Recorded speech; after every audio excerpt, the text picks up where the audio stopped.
Welcome, my friends, to the Bob and Brad podcast. My name is Mike Keenitz. I'm a PT assistant, and today I'm accompanied by Bob Shub. This guy over here.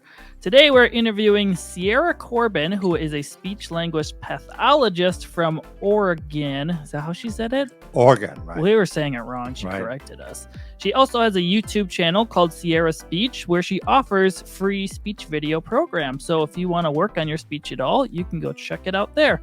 So without further ado, here's Sierra. So our first question is, how can the average person improve their speaking voice? Yeah.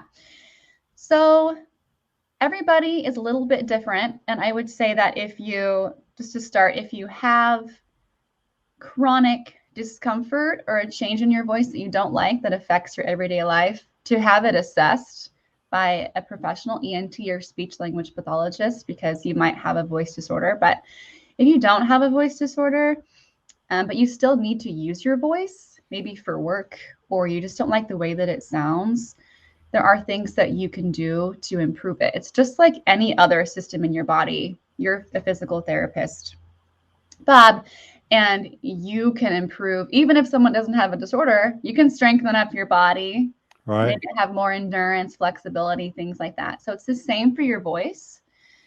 And basically, there are 4 mechanisms to creating voice and speech. And the first one is respiration. So we have to be able to support our voice with our breath. So the first step really is breathing. And all of these mechanisms, of course, are connected. They're not isolated. But essentially, we have to be able to breathe enough from the lungs up through the trachea and through the vocal cords in order for them to come together nicely. We don't want too much air or too little air to sound weak. And so working on your breath support is really key.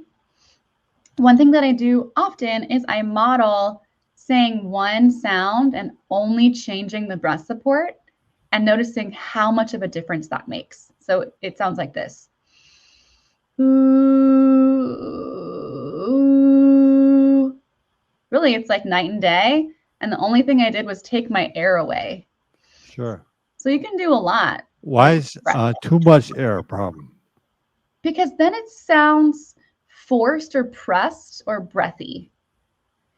Yeah, and that over time can create a voice disorder. And if you're loud and have too much volume, you have hard attack of your vocal cords, and that can cause irritation as well and swelling. So do you work on diaphragmatic breathing? Yes, I do. I love that you asked that, because that's kind of the name of the game when it comes to breathing. And I'm sure you talk about it with your clients as well. Sure. It's the most efficient organ for breathing. So a lot of us don't really think about how we breathe, and we've created bad habits. Maybe we're stressed, or it's an anatomical thing. And so if you're breathing up here and you're using your chest and your shoulders, right, we want to relax that.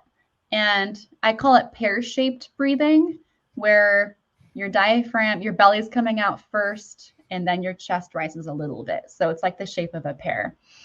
And if you try that, a lot of folks, it takes them a while to get it because they've just breathed a different way.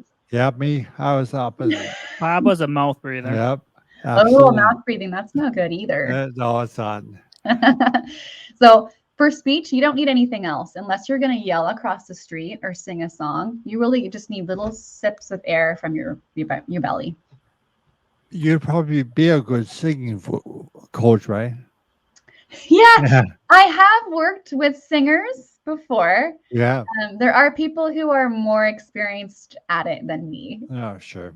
But yeah, I do help singers on occasion. Is there a way to improve someone's articulation as well? Yes, and we will get to that. So the next mechanism is phonation, which is when your vocal cords come together. They sit right about here, and there's 2 folds, and they breathe, they open up, and when you voice, they come together. It's kind of like when you have a balloon and you squeeze the air out, and it makes that horrible screeching sound. Right. Two sides vibrating. So those need to be able to come together really well, not too pressed and not too weak to make a good sound vibration. And then next is resonance, where those sound waves resonate throughout the cavities in our head and neck.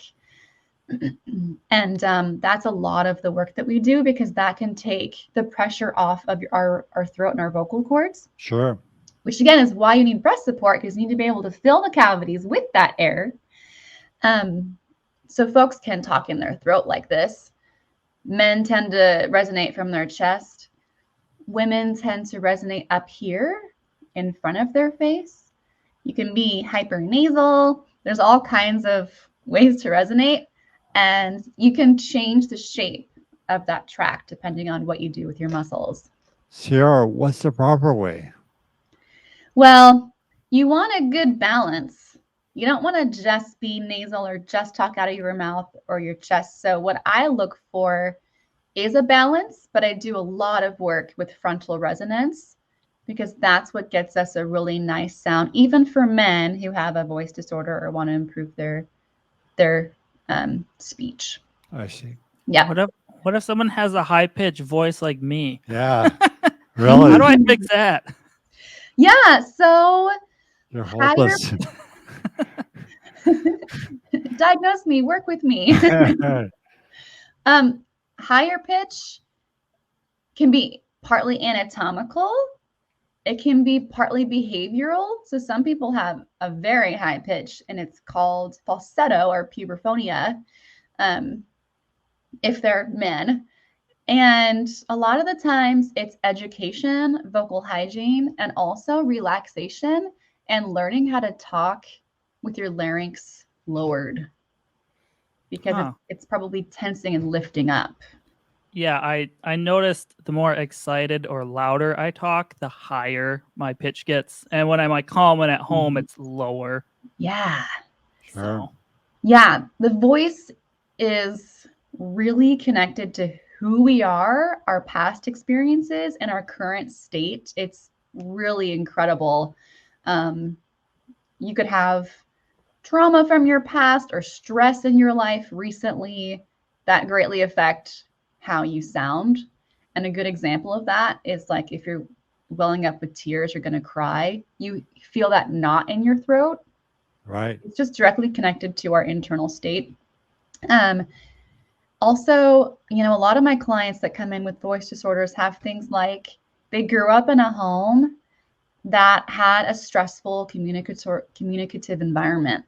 Sure. They were told to shut up, or they were supposed to be quiet as children. Or maybe on the East Coast, you have to fight for your place in a conversation. And so you end up kind of being quiet and tensing up and getting voice disorders and things like that. Huh. They said I didn't talk for a long time when I was a kid. Well, maybe you should get your voices back. Maybe that was it. I don't know. That doesn't bother me anymore. Yeah, I mean, it's just, if it bothers you, get it looked at. If it doesn't, you're fine. He bothers me. People just make fun of me. They say my voice doesn't match my body type, but It doesn't. Oh man, I'm used to it. I sounds just fine. Well, good. See, Bob. I hear everything. Okay. Be nice. So sorry, I want to finish that because you talked about articulation. Right. Sure. And that's the last skill or mechanism for communicating. And that is, all the things in your mouth, your tongue, your lips, your cheeks come together to make the sounds of your language, and they shape the sound wave. And yes, you can improve your articulation. Do you want to mention your YouTube channel for us? Yeah. So I created an online voice program for folks who just want to change the way that they sound. And it works on all of those things we talked about today, but in greater detail. And it has specific exercises, and it is backed up by the research and the evidence and, the science that supports motor change. Sorry. That supports, again, I have an 18-month-old. I don't sleep very well. Yeah. But Understood. So it uses dosage and specificity and all of those things, but it's really simple to understand and to do, and it's super fun. I even brought on a friend who's a professional singer to do some of the modeling, and yeah, So it's how on my long- YouTube channel. How long is it? I want to say the videos themselves are about 2 hours, but they're in little videos, so you can pick and choose which ones I you want to see. do. Well, Yeah, I and gotcha. it's totally free. To anybody who wants to improve their voice, there's a PayPal link if you want to support it. And your channel is called Sierra Speech on YouTube. Yep. We'll link that for everyone watching this episode Sure. or listening. Thank you. All right. Well- Was there anything else we can do for you? I was so happy to get to do this. Thank you so much. I love your channel. Well, we love you. Thank you.